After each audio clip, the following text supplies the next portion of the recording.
There is a tree standing in a valley outside Jerusalem right now that may have been alive before the Roman Empire existed. Not a descendant, not a graft, the same organism. Scientists have tested its wood, its roots, its bark, and they still cannot agree on how old it actually is.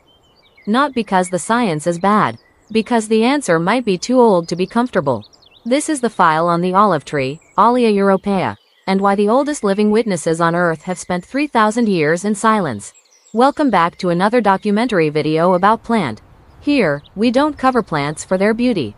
We open the files civilizations tried to close, the botanical evidence that sat in plain sight while institutions quietly disagreed about what it meant. If you enjoy uncovering forgotten food history, rare plants, and the hidden stories behind them, subscribe to Ancient Food Files so you never miss a new investigation. Before you continue watching, please check the link I provided in this video's description.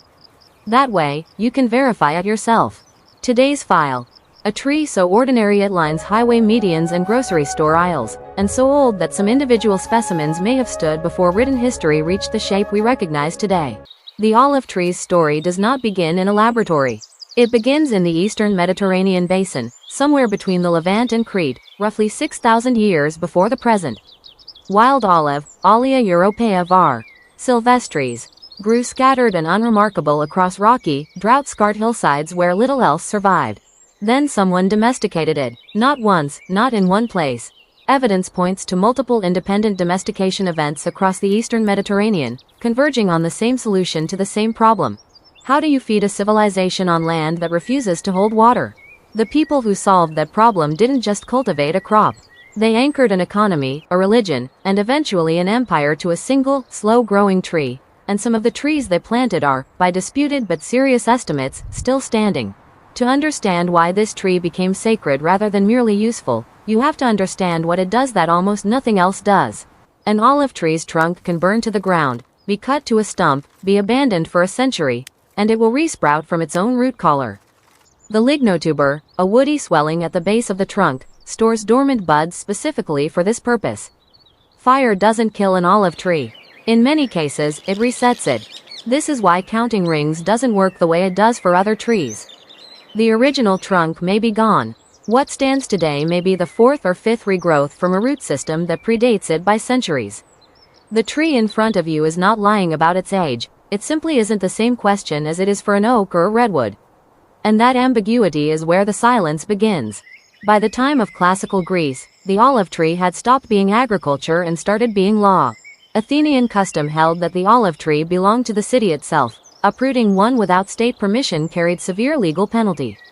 Solon's 6th century BCE reforms specifically protected olive cultivation while relaxing restrictions on nearly every other crop.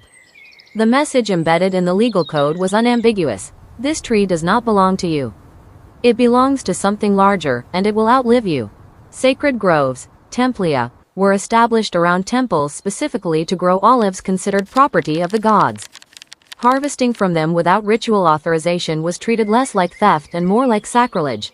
The tree had crossed a line most crops never cross. It stopped being food and became a claim about permanence itself. Here is where the file gets complicated, and where institutions have quietly hedged for over a century. Scattered across the Mediterranean. In the Garden of Gethsemane outside Jerusalem, in groves on Crete, in isolated valleys of Lebanon and Puglia, stand individual olive trees whose girth, growth patterns, and documented cultivation history have led botanists to propose ages ranging from 800 to over 2,000 years, and in a handful of contested cases, claims exceeding 3,000. The 8 ancient olive trees in Gethsemane have been radiocarbon dated using core samples. The results place their root systems at roughly 900 years old, venerable, but short of the age some religious traditions have claimed for them. That gap between 8 or 9 centuries and the 2,000-year figure some traditions require has never been resolved publicly with the certainty either side would prefer. What rarely gets said outright: radiocarbon dating an olive tree is not the same as radiocarbon dating a straightforward biological specimen. The regrowth problem, the hollow trunk problem, and the grafting problem all compound the uncertainty. Multiple independent research teams, Italian, Israeli, and French, have published different figures for trees in the same regions, sometimes differing by centuries, without full public reconciliation of the methodology gap.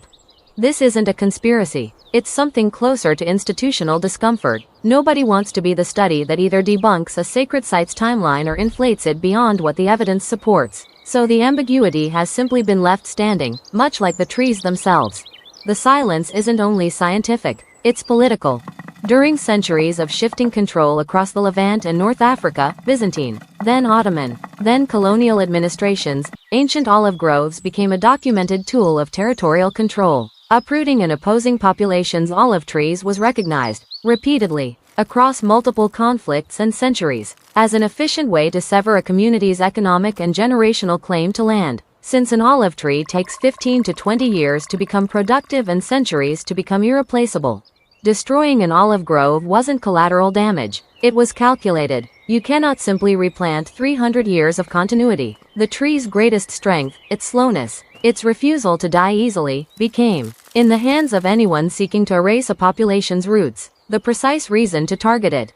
The trees that survived those centuries did so specifically because someone, somewhere, made the deliberate choice to protect them. That protection is not neutral history. It is a record of whose land claims were allowed to stand. Modern science has only recently begun catching up to what these trees have quietly demonstrated for millennia.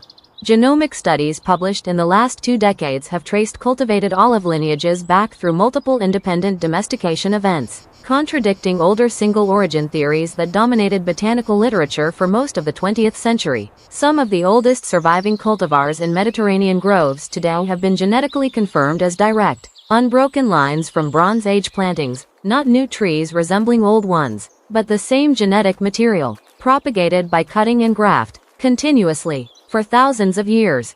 That means when you taste certain heirloom Mediterranean olive oils today, you are, in a very literal genetic sense, tasting the same tree Bronze Age farmers cultivated. Civilizations rose and dissolved around it. The tree did not need to be replaced. There's a version of this story where the olive tree is simply a resilient plant, and the ambiguity around its age is a minor scientific footnote. That version leaves out something worth sitting with. For 6,000 years, human beings have looked at this specific species and decided, independently, across unconnected cultures, that it deserved protection no other plant received. Sacred law in Athens, temple groves in the Levant, targeted destruction as a weapon of war, religious pilgrimage to specific named trees whose age nobody can definitively settle. None of that happens to an ordinary plant. It happens to something that, across every culture that encountered it, seemed to be keeping time on a scale human generations couldn't fully verify, and every generation since has had its own reasons, political and spiritual, for wanting that timeline to say something specific. The olive tree never needed to speak. It simply stood there, through empires that rose specifically to control it, and empires that fell without it noticing. If stories like this fascinate you, subscribe to Ancient Food Files. Every file we uncover preserves another forgotten piece of humanity's relationship with food, plants, and history before it quietly disappears from the record. Until the next file, keep questioning what has been growing in plain sight all along.